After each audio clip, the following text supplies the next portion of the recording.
Kita melihat organisasi aktivis yang dulu independen kini menjadi alat tawar politik.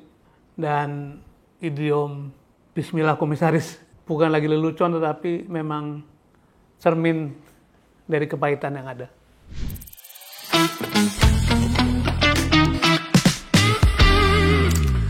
Halo semuanya, jumpa lagi di channel saya Sudirman Said. Salam kewajaran. Di masa pemerintahan Pak Jokowi dulu ada satu joke di antara netizen ya. Bismillah Komisaris katanya. Itu anekdot yang berbentuk satir terhadap realitas politik pada waktu itu, di mana setiap pujian pada pemerintah itu diujungi atau diikuti dengan suatu harapan akan jabatan itu. Memuji-muji kemudian diharapkan atau berharap berbuah pada reward atau ganjaran berupa jabatan. Teman-teman sekalian, idealisme yang dulu menjadi nyala api perjuangan, kini seolah seperti dongeng.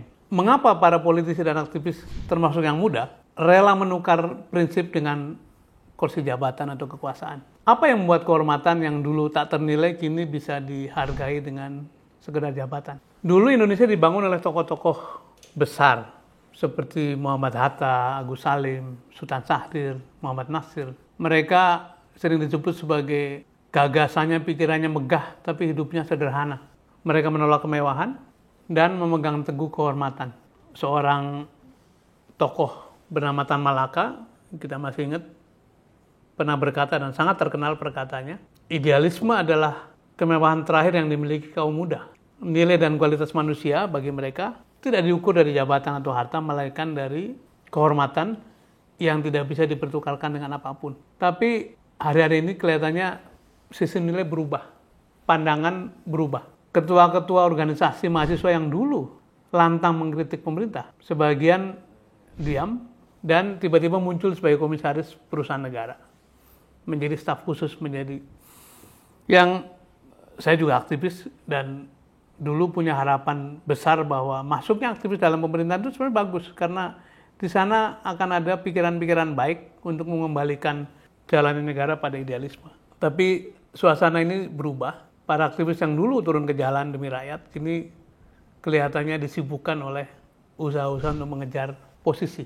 Idealisme seperti menjadi barang langka yang ditukar dengan jabatan dan tentu saja gaji. Kita tidak menyalahkan orang yang hendak mencari penghidupan.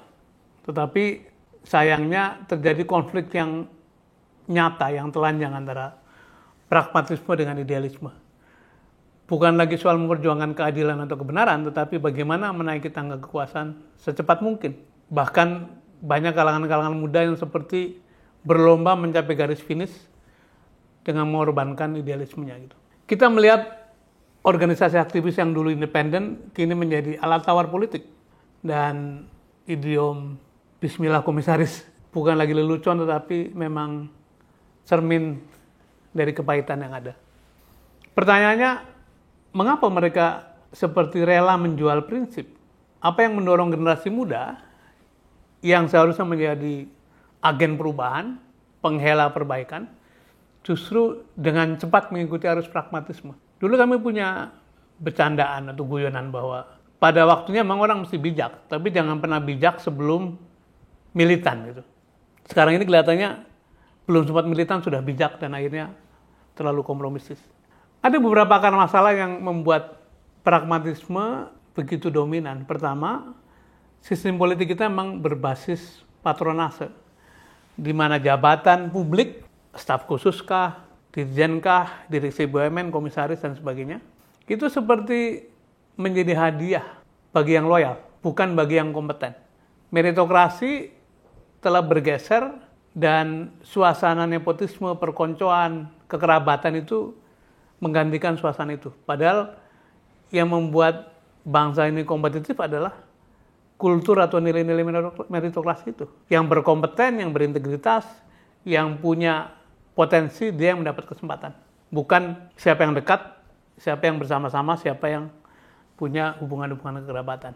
Yang kedua, mungkin karena secara rata-rata hidup ini makin sejahtera, maka ada tekanan ekonomi, ada tekanan gaya hidup yang mendorong teman-teman muda ini seperti ingin mencari jalan pintas. Di dalam politik, biaya politik yang tinggi, biaya kampanye yang tinggi, kemudian ekspresi hidup mewah di berbagai bidang kehidupan membuat mereka menjadi ingin buru-buru, ingin ikut serta menikmati gaya hidup mewah juga gitu. Dan tentu saja peran media sosial sangat mewarnai bagaimana gaya hidup mewah itu ditularkan atau disebarluaskan. Yang ketiga nih yang paling penting saya kira adalah sepertinya kita ini mengalami krisis keteladanan. Dahulu saya pernah ingat satu foto, ada Bung Karno, ada Natsir, ada Bung Hatta, ada Ali Sastro Amijoyo, ada Panglima Sudirman. Mereka adalah politisi tapi mereka juga negarawan, mereka juga pemikir, mereka juga teladan, mereka juga penggerak. Tapi deretan semacam itu sekarang agak sulit didapat. Ketika pemimpin senior menunjukkan pragmatisme yang akut, berpindah partai, mengabaikan etika demi keuntungan, maka dengan cepat generasi muda menirunya. Dan yang lain juga adalah soal budaya media sosial memperparah situasi. Keberhasilan sekarang diukur dengan visibility, dengan penampilan di media sosial, penampilan kemewahan. Sukses bukan soal prinsip, bukan soal pikiran, tapi soal punya apa, mengenakan apa, menggunakan kendaraan apa. Dan ini membuat tekanan pada generasi muda terutama begitu keras sehingga mereka tidak ingin ketinggalan gaya hidup yang seperti tadi. Dan terakhir barangkali masalah kita juga adalah pendidikan, nilai-nilai yang harus kita berikan pada generasi muda kelihatannya mengalami penurunan. Kita menyaksikan aktivis muda yang dulu bersuara lantang, kini diam. Organisasi mereka dijual untuk jabatan.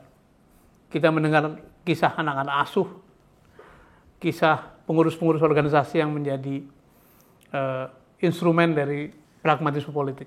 Saya punya harapan, semoga suasana ini bukan final dan harapan belum sepenuhnya hilang. Entah dari sudut mana di negeri ini ada aktivis, ada politisi muda yang terus memegang teguh idealisme dan meneladani tokoh-tokoh seperti Hatta, Syahrir yang tadi saya sebut pikirannya megah tapi hidupnya sederhana. Untuk mengatasi pragmatisme, kita perlu reformasi sistem politik tentu saja, di mana figur-figur, tokoh-tokoh, potensi-potensi yang memiliki integritas, bukan loyalitas, diberi kesempatan. Loyal itu penting, tapi kompetensi dan integritas menjadi hal yang juga lebih penting. Pendidikan politik berbasis nilai harus diperkuat. Pendidikan politik berbasis nilai harus diperkuat untuk mengajarkan bahwa kekayaan sejati bukan pada harta, tetapi pada dampak positif, pada impact yang diberikan pada masyarakat. Kita juga butuh teladan baru, pemimpin yang hidup menjaga prinsip, bukan hanya pandai berkata-kata. Yang terpenting, setiap individu harus kembali pada esensi kehormatan, seperti yang diyakini para pendiri bangsa, bahwa nilai manusia tidak ditentukan oleh jabatan atau harta, tetapi oleh integritas dan nilai-nilai yang dianutnya. Sekarang saatnya kita bertanya pada diri sendiri, apakah kita akan membiarkan idealisme lenyap, atau kita akan menjadi bagian dari perubahan, memperkuat kembali nilai-nilai idealisme itu. Kita bisa mulai dari yang kecil, dukung aktivis yang jujur, kritisi politisi yang super pragmatis, ajak generasi muda membawa kehormatan agar tidak bisa ditukar dengan jabatan. Dan mari kita bangun kembali Indonesia yang dibayangkan oleh para pendiri bangsa, di mana idealisme adalah kemewahan yang tak pernah pudar. Ayo, jangan tunda, kita mulai dari diri sendiri.